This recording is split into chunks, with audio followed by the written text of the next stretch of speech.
আর যারা খবিস 2-3-4 সংসার করতেছে গরিবে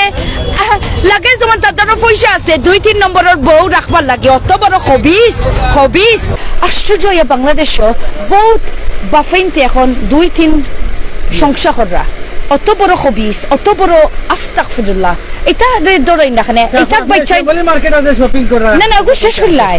এগো খুব জরুরি আমি কইলাই আইসকু জানো নি বাচ্চাইন ফুটপাথ রুজু কররা গরিবর বাচ্চা কিন্তু বাপ আছে এত নাসি না বাপে বলে ফলাইয়া গেছে কি কালকে একটা ছেলে আইছে 9 বছরের নাইনি ফোন কর বলে ম্যাডাম আমার কোনো খাফর নাই আপনি দিতে পারবানি কিন্তু তার বাপও আছে এটা লইয়া আমরা সমাজে বা ইনশাআল্লাহ আমরা যেন নতুন মেয়ার একজন কিতা তার নাম আনোয়ারুজ্জামান তাই আমি কই নাইনি যারা বা আমরা এমপি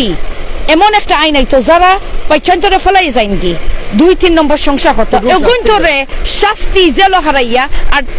ভালো করে শাস্তি দেব সো আমি এখন থস লাইমু আমি ছাড়তাম নাই আর আমার বাপে যেন হইয়া গেছেন 3 ভাগের 1 ভাগ গরিবে পাইতো ই সম্পত্তির উপরে আমি বিসমিল্লাহ করিয়া আমি বিরাট একটা টাওয়ার তুলিয়ার একটা এমন টাওয়ার হইব যেন দুনিয়ায় একটা দেখছেন একটা নাম হইব আমখারিজা টাওয়ার আর ও দেখরানি আমরা চাইয়া গরিবরে আইয়া আমরা চাকরিও দিতাম ইনকামও দিতাম আর একটা জিনিস আমি কইলাই সবরে শিবচ্ছে জানাইয়ার আমি আসলে এনজিওর একটা মাথিলাই বহুত মানুষে বিদেশ থাকি পয়সা তুলে বাংলাদেশের নাম দরিয়া এনআরবিও করে কিন্তু আপনার তো প্লিজ সাবধান হারে পয়সা দিরা যারা বিদেশ বইয়া পয়সা দেয় বা যারা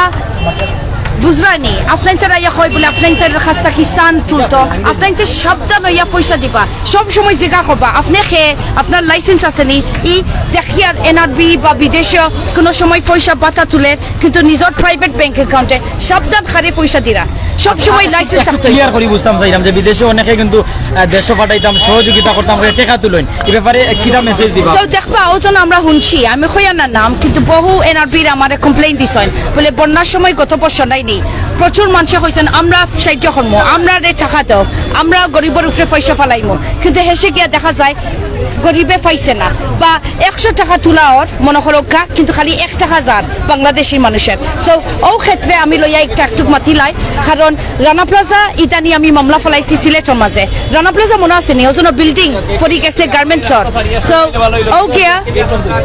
ও গিয়া আমি একটা মামলা ফলাইছি রানা প্লাজা ভিকটিমর মাঝে পক্ষে আপনার তো মাইন্ড করবেন আপনার তো মার্কেটিং একটু সময় দরকার আমি তো আরো সময় দিরা থ্যাংক ইউ আপনার তো প্রমোশন আমরা হেল্প করা তারা আপনার সো রানা প্লাজার পক্ষে আমি একটা আদালত মামলা ফলাইছি কোটি কোটি টাকা আত্মসাৎর বিদেশিরা সদাইনতে এখন তারা যদি একটা কাম করতে পারে আমরা একজন খারাপ হইতাম হইব আমি আরো সাকসেসে যাই কিন্তু সিলেট আমি পছন্দ করি বাংলাদেশ মানুষের আমি পছন্দ করি আর আমি জীবনে বাংলাদেশের ছাড়তাম নাই কারণ আমি আরো কাম করিয়ার যেন আফনাইন্তর গরিবরে আর এই দেশটা উচিত এনে দিত কারণ জানি আমার মাও একরকম ইলান করছেন জানেন নি আল্লাহ দেখিয়া গেছেন বাচ্চান্তরও অধিকার আছে মা বাপের উপরে বুঝছেন নি বাচ্চান্তরও অধিকার আছে আপনি আমরা জন্ম করাইছি আমরা বাচ্চান্তরে আমরা দায়িত্ব তারারে